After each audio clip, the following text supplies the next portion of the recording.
Sadashiva Samarambam Shankaracharya Madhyamam Asmadacharya Paryantam Vande Guru Paramparam Ishvaro Guratmeti Murti Beda Vibhagine Vyomabda Vyapta Dehaya Dakshinamurtaye Namaha Sava Vedanta Sedanta Gocharam Tamagocharam Govindam Paramanandam Satguru Pranatoshmaham Om Om Shanti Shanti Shanti Om Namaste Om Shwara. The yoga of the vision of the cosmic form of the Lord. Okay, so beginning chapter 11. So we have completed the Vibhūthi, the title of the 10th chapter, which was Vibhūthi Yoga. This glory, the small aspects that are glorious, with one or two exceptions there, because he brought some negative features of the Lord, such as addictions, gambling, and things like that. So at least he gave us a taste of some of his negative expressions, so we could say. But anyhow, for the sake of attracting the devotees, so it's better we use those positive symbols until the devotee is mature enough to see both sides of the coin.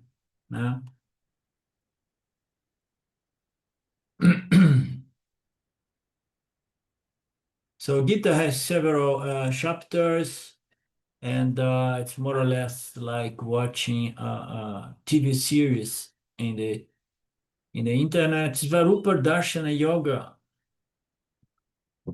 This chapter deals with the viśvarūpa darśana, the ability to see Ishvara as the entire manifestation. So that is the vision. That is the vision that the devotee learns to develop, trains himself or herself to develop the ability to see Ishvara not confined on any temple or statue or any sculpture, but seeing Ishvara as the miracle of life, as I like to put. It's alive, it's vibrating in this apparent order of reality as the universe, as our very environment. That is the vision. This vision of the Lord is vision of the devotee, because it begins seeing the Lord in such a way.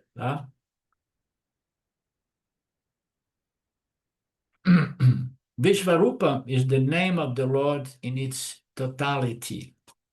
Viśvarūpa darśana yoga is the vision of the Lord in its cosmic form. What you mean by the word viśvarūpa? Rupa means form. Vishva means the entire universe. So it's the cosmic form of the universe. Viśvarūpa, the Lord whose very form is the universe itself. The Lord whose form is nothing but the cosmos. The question is, how can one develop the darshana? How can one develop this vision of the Lord? That's the question. Well, it seems to be simple, because once you understand that there is a creator here, and this universe is intelligently designed, there are laws and principles, including in the subtle realm of karmic laws and principles, ethical, moral, psychological laws. So once you understand the structure of this universe, which is very, very, very based on pure knowledge, intelligence, and then you know that there is intelligence sustain everything around us. So, and then what is the deal? What is the difficult to see the Lord as the miracle of life? Anybody with more refined intellect is able to understand this viśvarūpa darśana. You understand? And the other thing is, like everything in Vedanta, one thing is to understand, another thing is to hold that vision, that perspective of understand, see the world. I mean, one thing is, oh no, but now I understood. But then when we start just moving around, seeing people and things and trees and whatnot, that inert object, and then we believe that this is just this world, and this world sucks, and so on. So one thing is to know it. Another thing is to live from that perspective of knowledge. I like to put in those terms, to live from that perspective of vision, perspective of knowledge.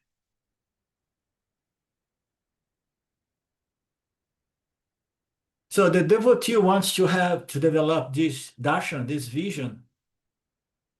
So when a devotee wants to have this darshan of the Lord, usually he's so attached, and this is more in terms of the Vedic culture or the Hindu culture. They are so attached to the deities, that they really want to invoke Krishna or Rama to manifest in front of them. Such was the case with Papaji, and he was born in a family of Krishna devotees. And so they want to have the vision of the Lord as Lord Krishna. So Krishna somehow, according to Papaji and many, would manifest. Don't ask me how, because I have no clue. But that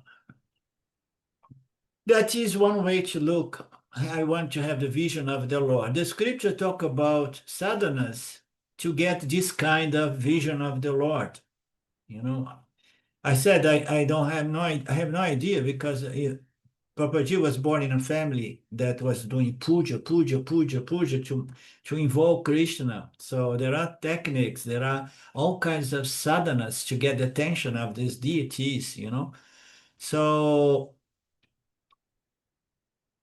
the scripture talk about these technologies or techniques, or sadhanas.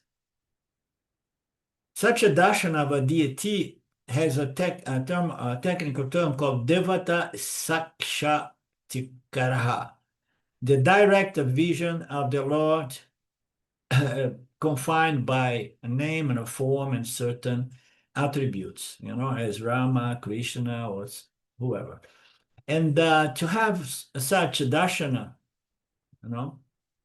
the scripture talk about all kinds of pujas or rituals or sadhanas in the form of tapas, for example, In the Puranas, we hear the devotees perform tapas. Tapas is nothing but concentration or meditation. Okay. What the devotee should do is he should first decide which darshana, which deity he wants to see, to be visit. He wants to get a visit. So, and then according to the particular name and form of the deity, the devotee has to concentrate on that particular deity and has to follow the descriptions of the technician, of the technology, and that is how dhyana lokas becomes very, very important. Dhyana slokas, dhyana slokas. Slokas is verses, right? On this sense, yeah. So he has to learn the dhyana sloka, and he has to concentrate on that particular description with the attributes and the form of the one's deity. He has to visualize it.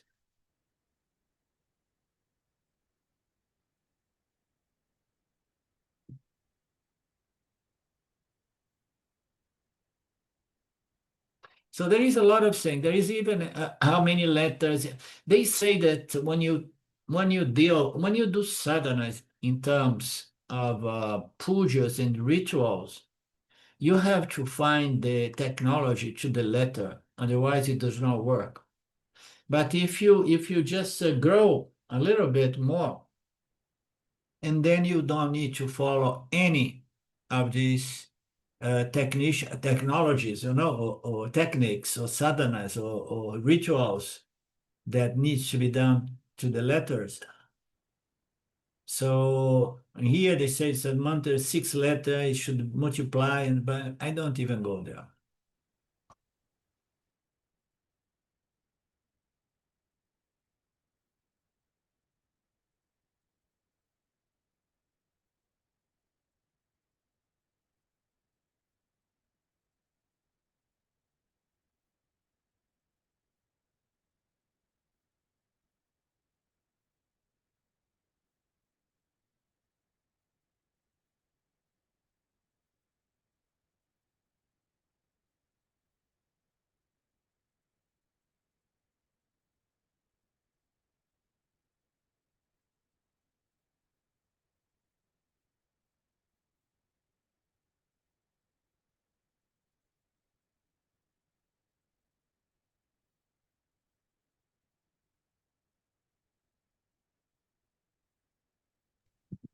Your microphone's off, Arlindo.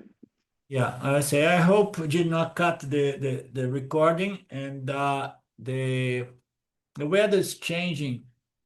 The monsoon is about beginning, or some strong showers, and the internet has been a little bit unreliable lately, so we need to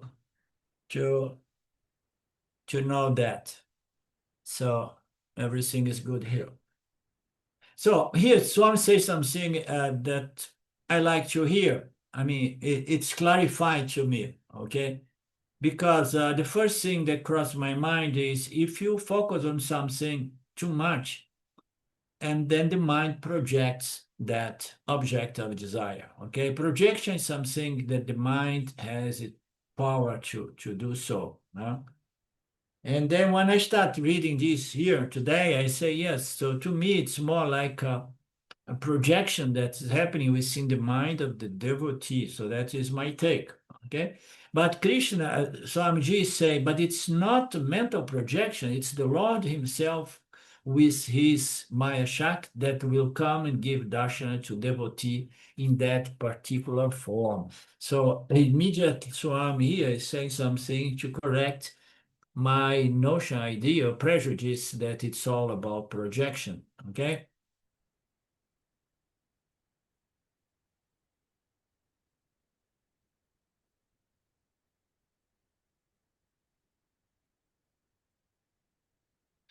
To my take is, there is an element of projection there. For example, we know there is only one Lord, but there are many, many thousands, hundreds of thousands of deities in the Vedic culture.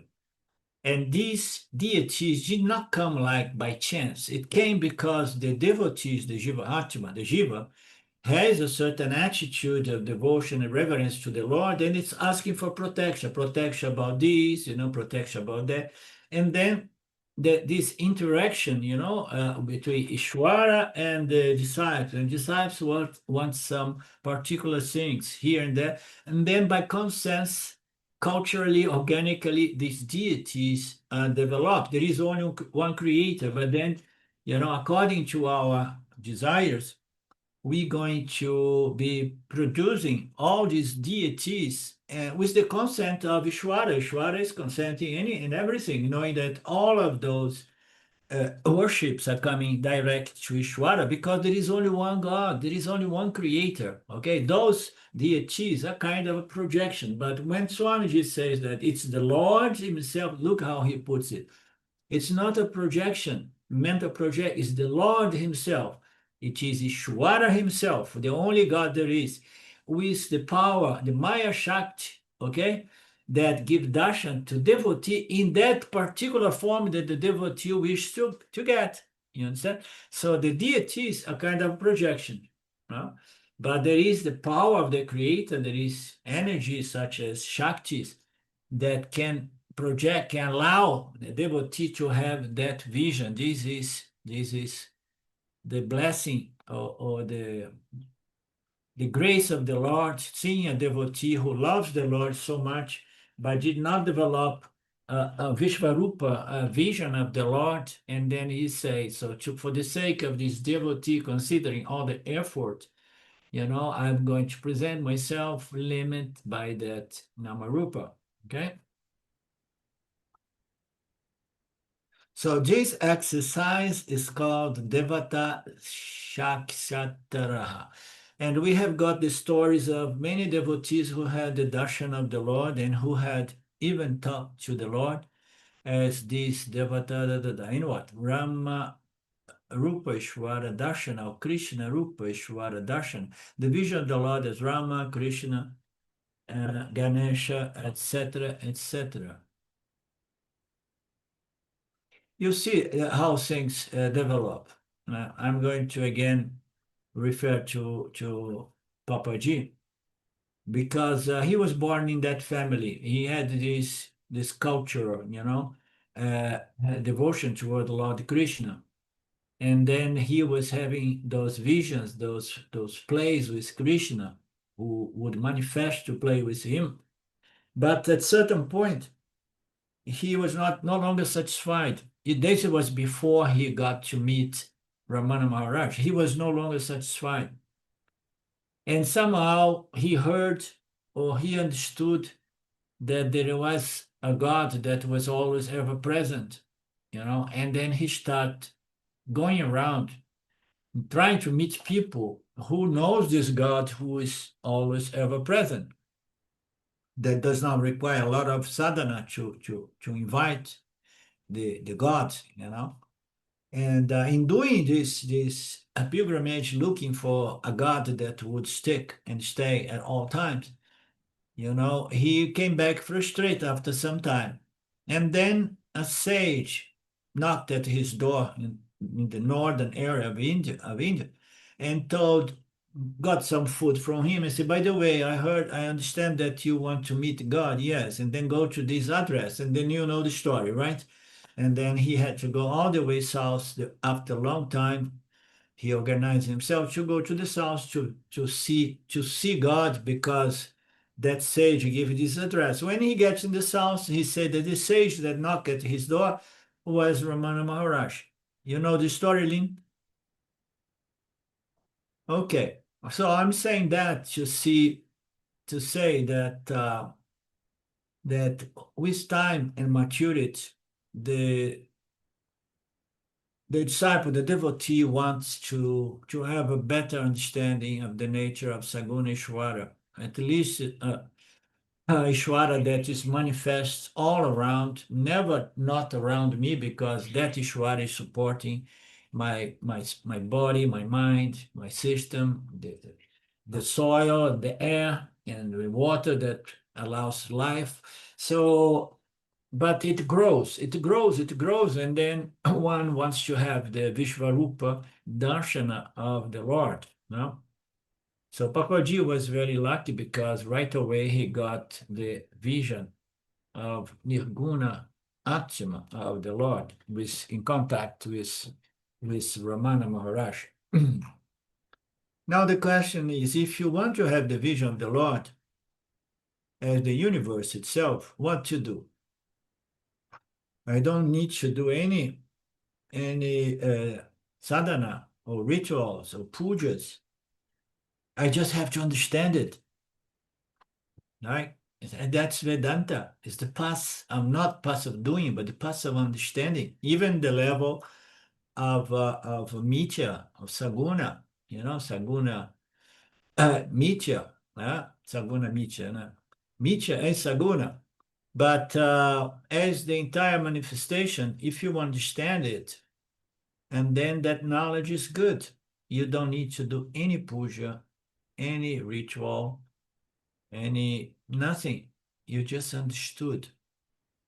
So you no longer need to invite the Lord to come with this or that form, because all forms are just the cosmic form, nature of the Lord, Saguna.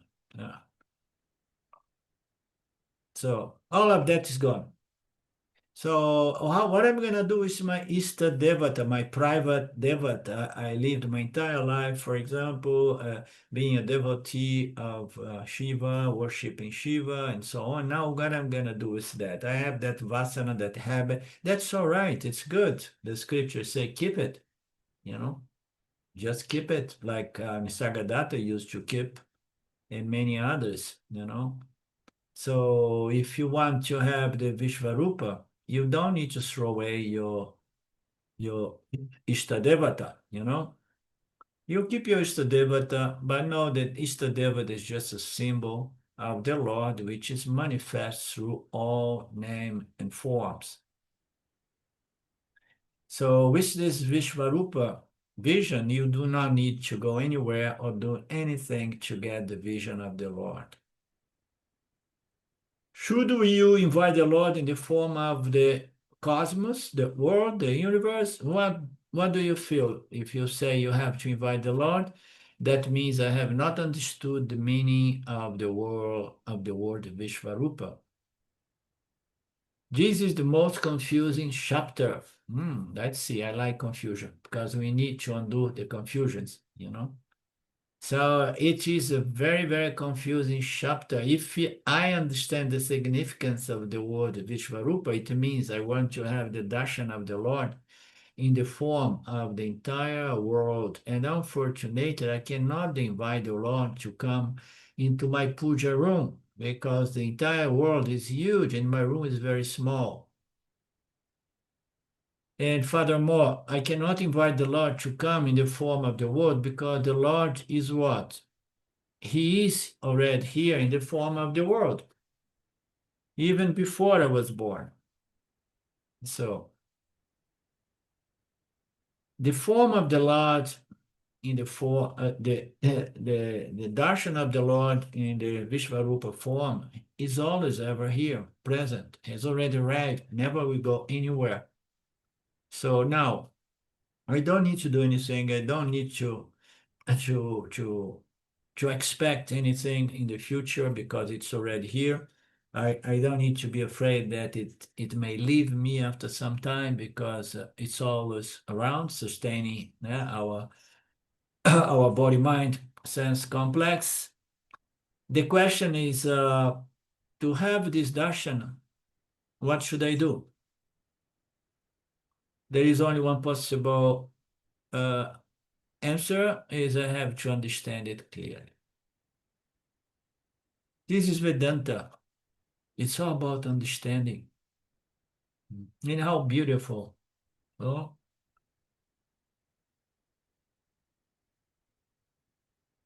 you don't need to do anything. Even in your relationship, in our relationship with Saguna Ishvara, the Creator, we don't need to do anything once we understand this level. You understand? That Ishvara is the material cause that produces an effect, which is the material physical universe in which we live. This is one aspect of Vishwara. The other is the intelligent cause that manifests as the laws and principles that sustains every one of us and everything around us. So once you have this understanding, you don't need to do anything. You just have to remember it, so that you can be benefit by this vision, okay? Learning to see the world in the form of the Lord is the only answer, and that is a method. Understanding is a method that needs to be practiced. How so? It's not by doing something, but by remember what you have understood in a certain moment until this understanding remains as a vision, more or less present at all times. Okay?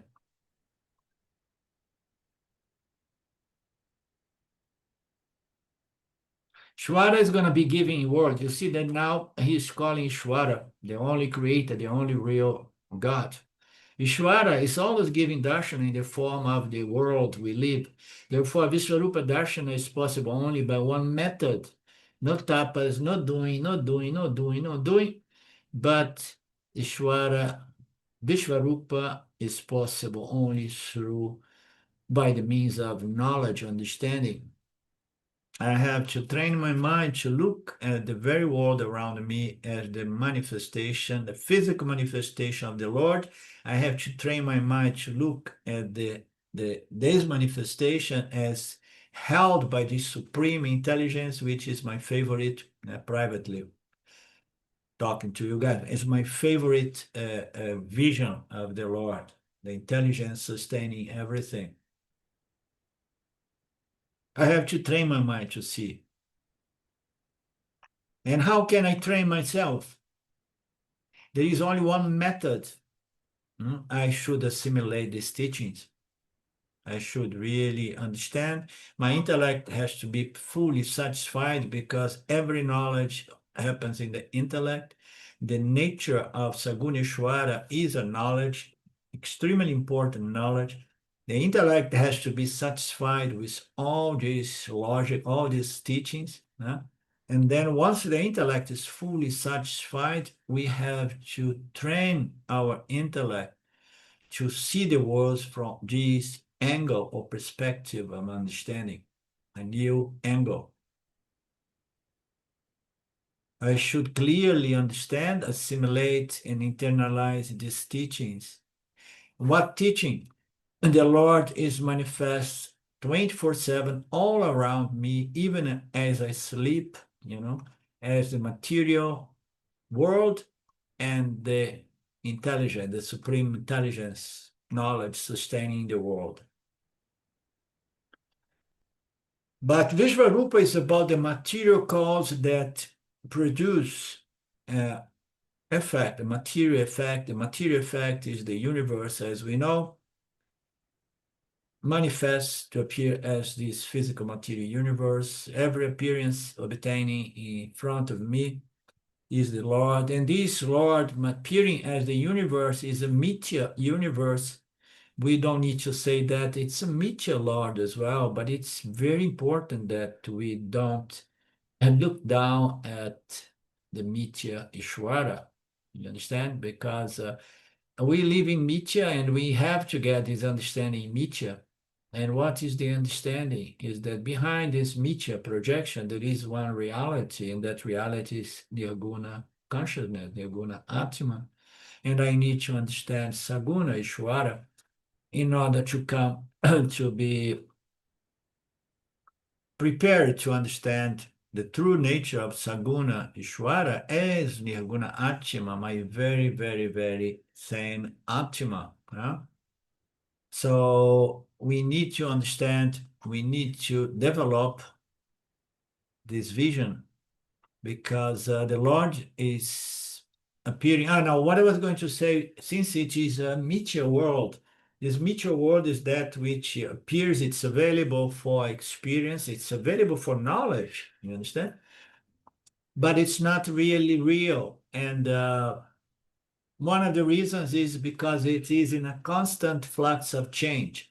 Okay, so this manifestation of the Lord is changing all the time.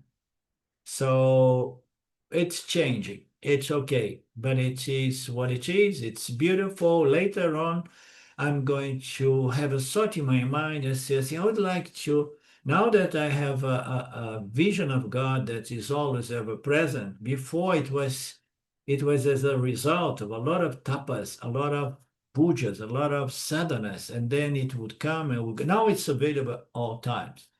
But it's changing, And then I hear that there is a certain nature of the same Lord that does not change, and that unchanging nature is your unchanging nature. And then the devotee, I have an unchanging nature. Yes, you do. You came now to the Upanishad teachings. So the true nature of this changing viśvarūpa, Lord, okay, the true nature is the unchanged, nirvikara, nirguna atma, your very unchanging nature. So just as every ornament is different versions of the same gold, so we should see this universe And therefore, every appearance obtained in front of me is different versions of the Lord. Every appearance is a different version of the Lord. This is one way to put, okay, different appearance. He does not go into the fact that every appearance is in the flux of change, but we don't need to go there, not to diverge much from the text. So every ornament is different the same way every ornament of gold. So you should clearly understand all aspects of this teaching. You should assimilate it properly, clearly. And then he talks about my favorite word. And then by assimilating the teaching, your perspective of vision, perspective. You can look from here, you can look from here, you can look from here, and then you're going to have a perspective. Now you see the entire macro universe and you see everything is viśvarūpa. Before I always have a micro vision that I was seeing only one deity. Now I start opening. I have a different view, angle, perspective. And this vision needs to be practiced, meaning to say remembered, and very much based support by clear understanding of the logic presented by the scripture. And this change of perspective, or this new perspective I received through the teachings, is called divya katsuhu, or yana katsuhu, the eye of vision. So the eye of vision, some people refer to the third eye, or the sixth sense sometimes. So this is the vision, the Vedantic vision, okay? So the spiritual vision.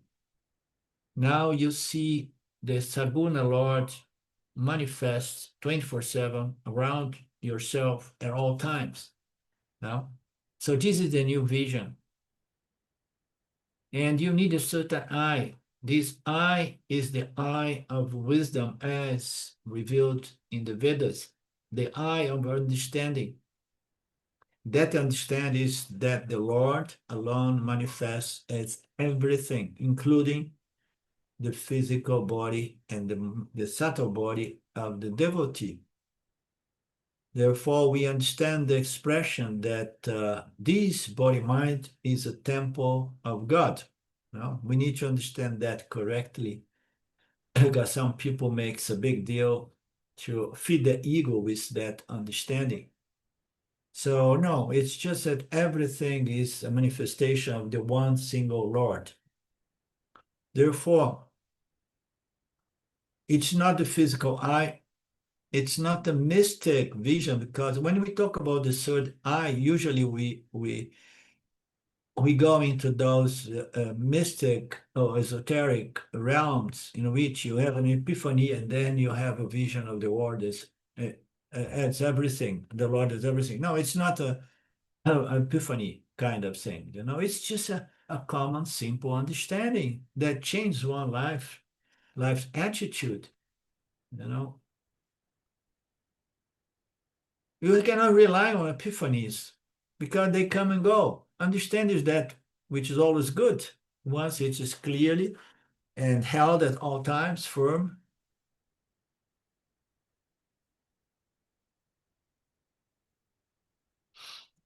It's not a mystic vision.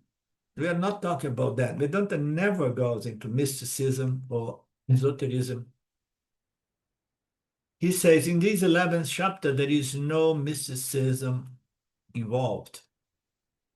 There is no mystery involved. It's only a new perspective that is developed by understanding these teachings. In fact, the teachings that we have began from the chapter 7, which is the beginning of the central part of the Vedas, of the Bhagavad Gita. From the 7th to the 12th chapter, we are talking about the Saguna nature of this Lord, and in the perspective of the relationship of the Jiva with this very Lord. So we have seen that through until the 10th chapter.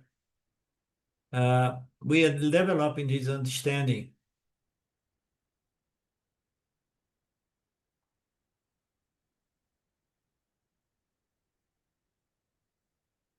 And that's why I present here an analogy saying that it's like someone gives you a piece of chocolate.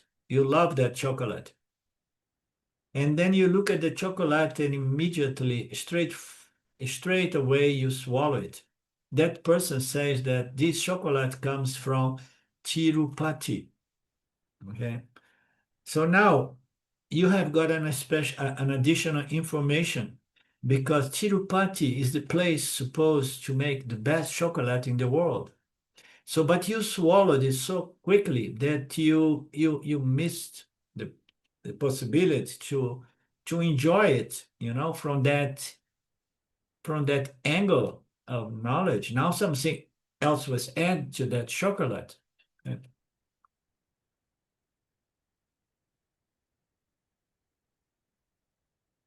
This additional information is a purely intellectual element in here. It's an intellectual appreciation. This chocolate is coming from Tirupati. The moment you get this knowledge, suddenly your perspective changes. You say, wow, the first time in my life that I'm having this famous chocolate. It's not just a chocolate. It has now an invisible factor, okay?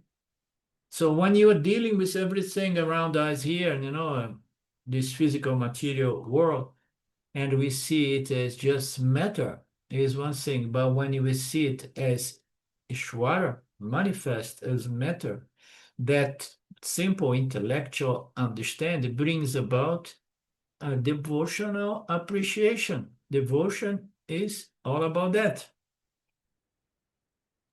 That reminds me of Ramji's famous saying, shining world. Yeah. Yeah. Yeah. Shiny world. Very beautiful.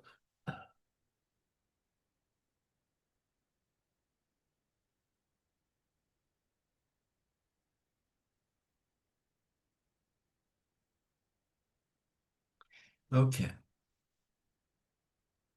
So the moment you understand there is an invisible factor which about that chocolate, now the chocolate got a different status. In the case of the sweet, because I changed the thing, now in context of the Indian culture, and now it's no longer a sweet, but it's prasada, because it's supposedly the best prasada there is, the best sweet there is.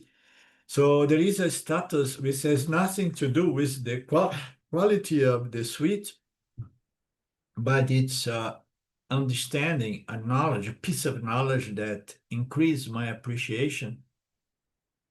It's understand the value of something which is more than what it appears to be. Now, once this third eye, the eye of wisdom, the eyes of the Vedic wisdom, is developed through association with the scriptures, is developed through understanding. And then once this vision contacts this sweet, then I no longer see it as a mere sweet or chocolate, but I see it's prasada in this case. And the moment I understand that this is prasada, it does not go to the mouth directly. Before going to the mouth, it goes to my eyes, according to the, they put it in here, meaning say, now I see that it's all about you, and then they thank for that prasad, and then they eat. They do it all the time in Tiruvannamalai. So it's all very beautiful.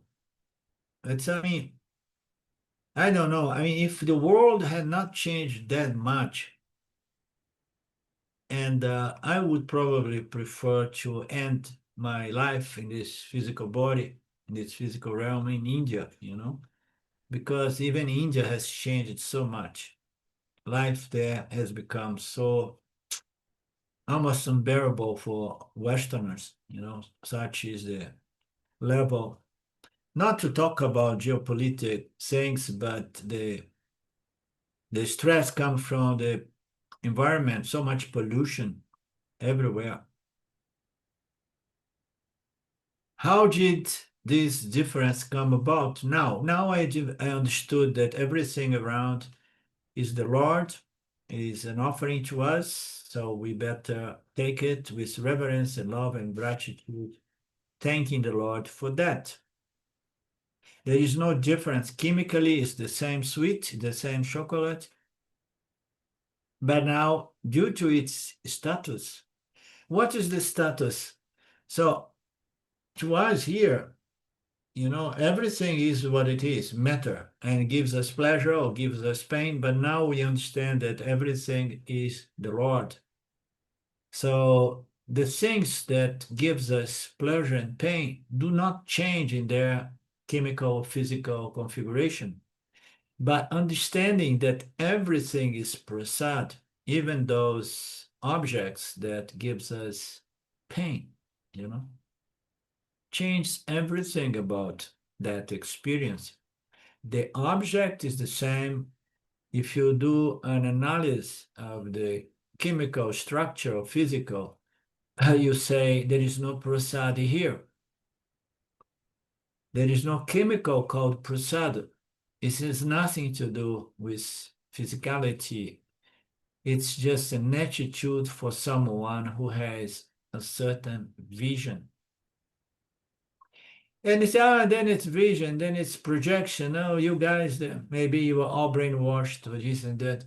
No, it's not about, being programmed to see things as the Lord, but it is an understanding based on the fact that everything is the Lord. And if you follow the logic as presented by the Vedas, and if you have a certain intellectual honesty, a good intellect, you understand that this is a fact. It has nothing to do with blind faith.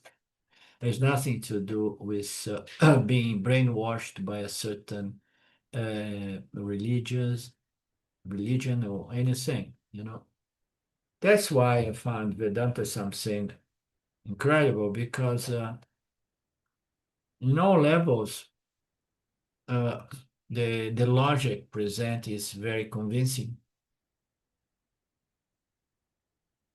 So now you see everything as the Lord, and that brings about a change in your vision, perspective. And this vision or perspective is only based on understanding or knowledge. Understanding what?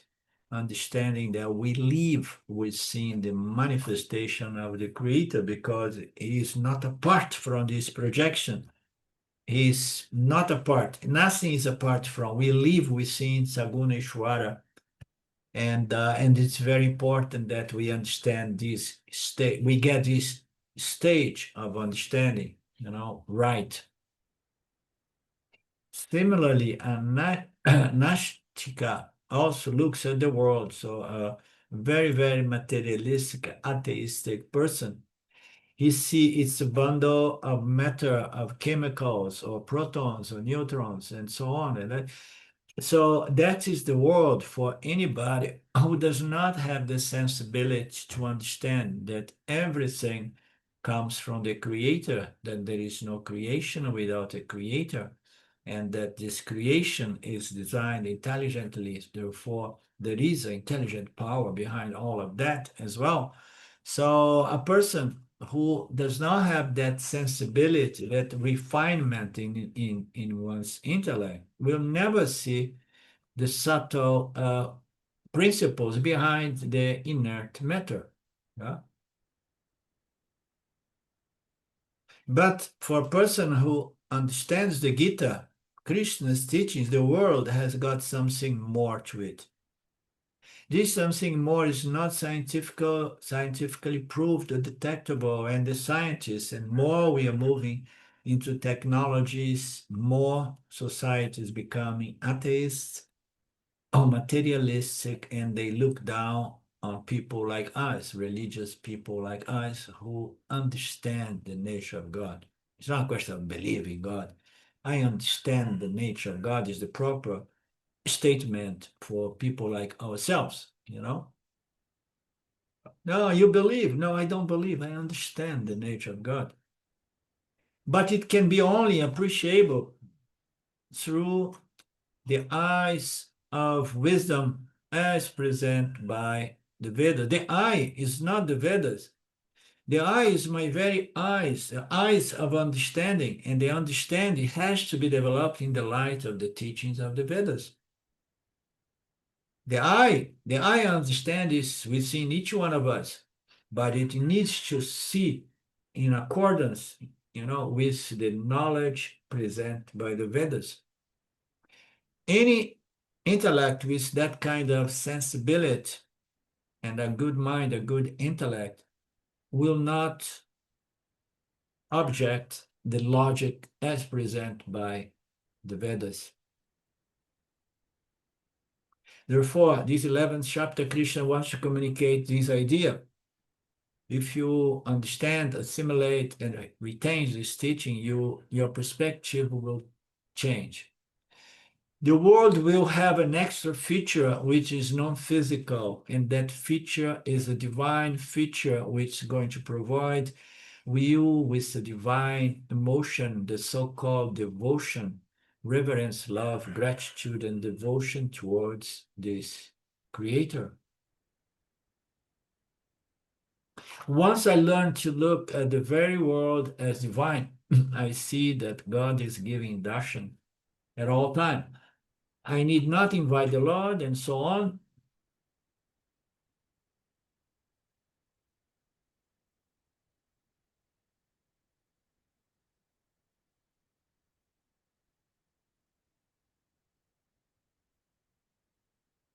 Okay, let me read this passage here. Shiva or Vishnu or any deity comes and blesses the devotee, shows the hand, Bhakta, I am pleased.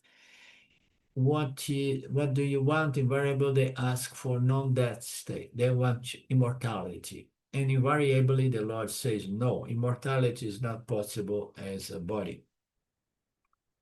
Then something else, ask me something else, but don't ask for immortality for the physical body. And the Lord gives whatsoever else they ask. Okay? But the body, the Lord came and left. We do not criticize that kind of people doing those kinds of sadhanas to receive those kinds of darshanas. Krishna says better than that darshana is this ayaram, gayaram, darshana. Better than darshana is having the darshana of the Lord 24/7 at all times.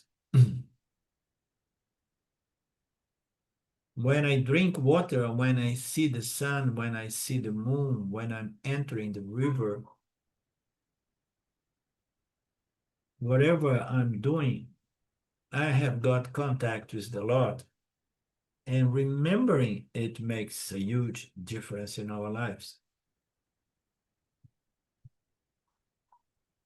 Until no effort to remember it is needed.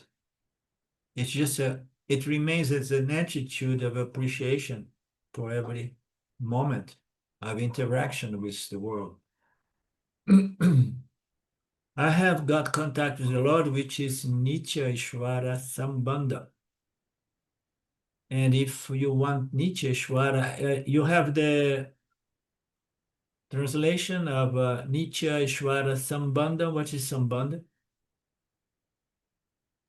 It's like the relationship, eternal relationship with Ishvara. Okay. Yeah, Nitya. Yeah. It's a permanent relationship with Ishvara. Beautiful. Never come, never go. Who is ever part of your life, everyone's life. But if you don't have that understanding, if you don't have that darshan, that vision, you will not appreciate the world as Ishvara himself. You should have viśvarūpa, Ishvara darshana. to be able to see, to have this change of perspective, which depends upon the assimilation of these teachings.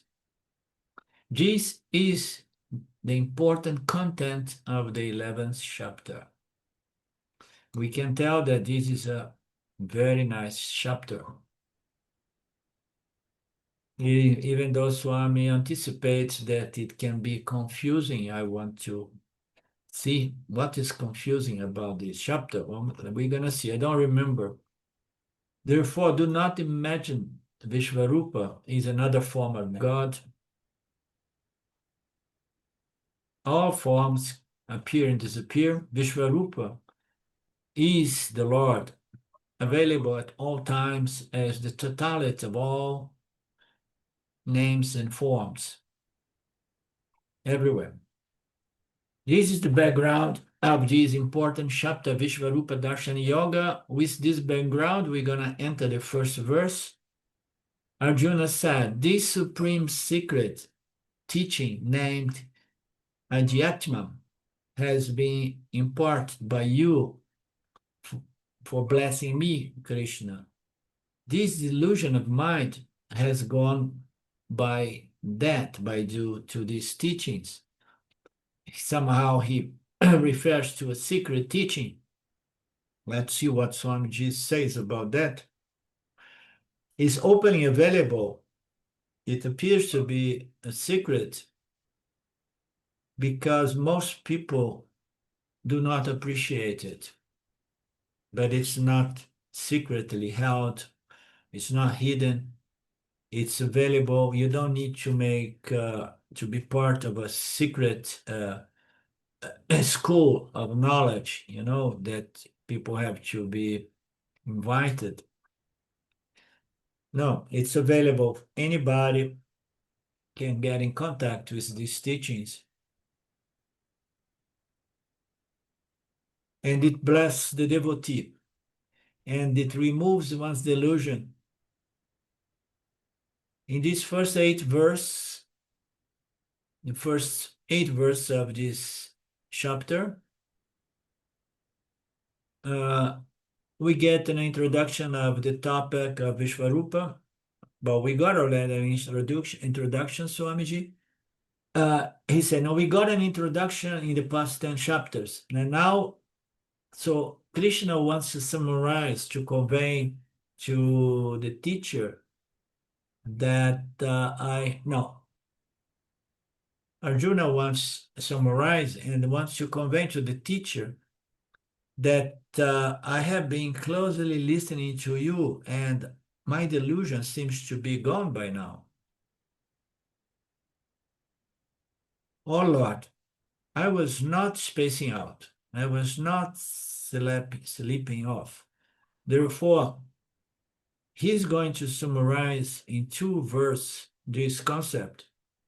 In this first verse, Arjuna summarized the first 6 chapters, or to be precise, the 5 chapters beginning from the 12th to the 6th chapter. That's very nice. I begin remembering vaguely how beautiful this chapter is.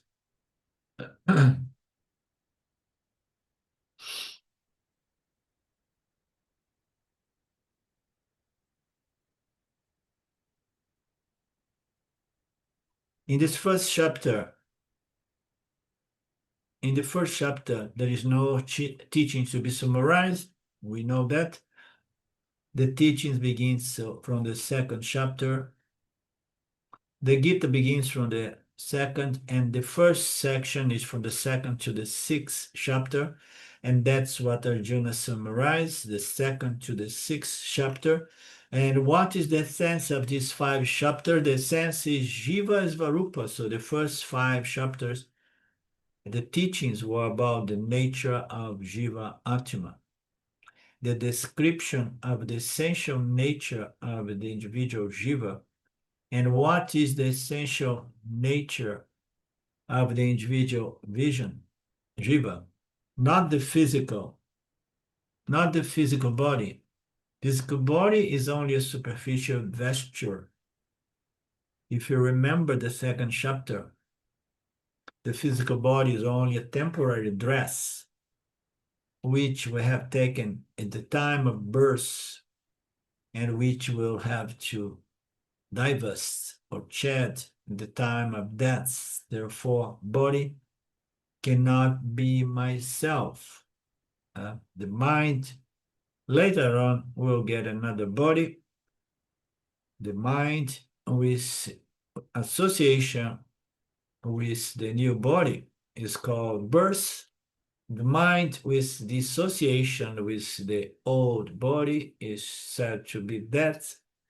But to a Vedantine, there is no question of birth and death, but it's better understood as association with a new instrument which allows me interacting for the sake of spiritual development or growth. Therefore, these instruments cannot be myself the same way my pair of glass cannot be integral, inherent, intrinsic part of my body. Similarly, the mind also is a temporary instrument I use in the waking and the dream state in which I shed the time of deep sleep. Therefore, neither the body I am nor the mind, but I am of the nature of Chaitanya, the consciousness principle. This was the way Krishna, Guru, began the teachings on the second chapter, apparently just to try to get Arjuna moving, leaving behind his sentimental crisis of attachment to the people on the other side of the field of battle. But he was presenting the highest possible teachings of the true nature of you and every one of your beloved relatives on the other side of the field is not the body, it's not the mind, but is consciousness, which is unaffected by what's going to happen during this war. Do you remember the description of consciousness? Swami gives it again and again and again. Consciousness is not PPP. Consciousness is an independent principle or entity which provides and enlivens the body. Consciousness is not limited by the boundaries of the body. Consciousness survives even after the fall of the body. Consciousness is never not present. You know, what more specifically survives is the mind. The mind survives the death of the body, the fall off of the body. So when the body goes, the mind survives. Consciousness is beyond surviving or whatnot. Consciousness is that which bless the mind so that the mind can bless the physical body with the miracle of life. So consciousness is far beyond the birth and the fall of the body. Consciousness is an eternal, all-pervade principle, and this is our nature. Krishna gave a brilliant description of this essential nature of the Atma in the second chapter, from the 12th verse up to the verse 25. Then he came back again to talk about the true nature of the Lord, the true nature of the self as Nirguna Atma in the third chapter as well. And then in the fourth chapter, again, he revisits the same thing. So if we want, if we wish, we can do some homework and revisit the exactly verse Swamiji is presenting here, because he has this entire Gita impressed in his mind, or at least he has good notes, if his memory is not as good as anymore.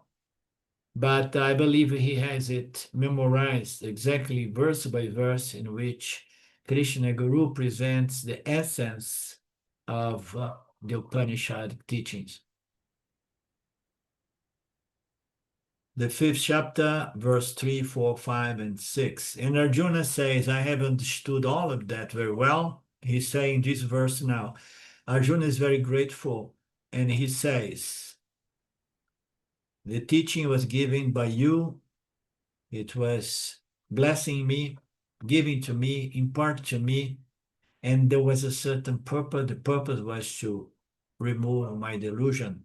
The purpose was to bless me with this wisdom, saving me from the problem of samsara, the sorrow, which was largely described in the 1st chapter of the Bhagavad Gītā.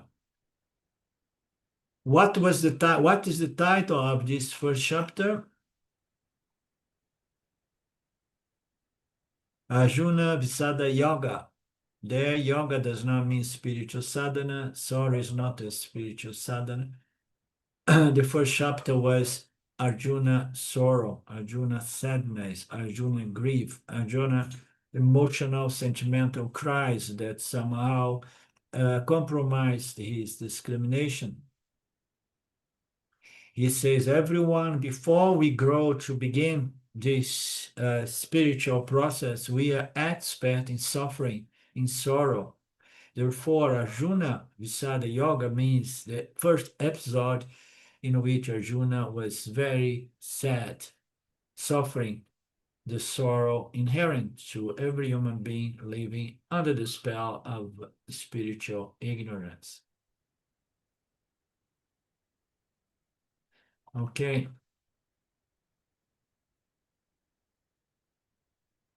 I have to go and try to look for my other file. Let me. Okie dokie.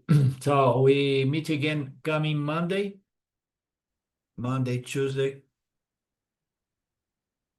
Om Purnamada Purnamidam Purnamudachyate Purnasya Purnamadaya Purnameva Vashishate. Om Shanti Shanti Shanti. Om Vishwara. Namaste. Meet again soon. Thanks. Viśvarūpa. Okay. Bye-bye. Thank you, Arlindo. Have a nice weekend. See you Monday. Bye-bye.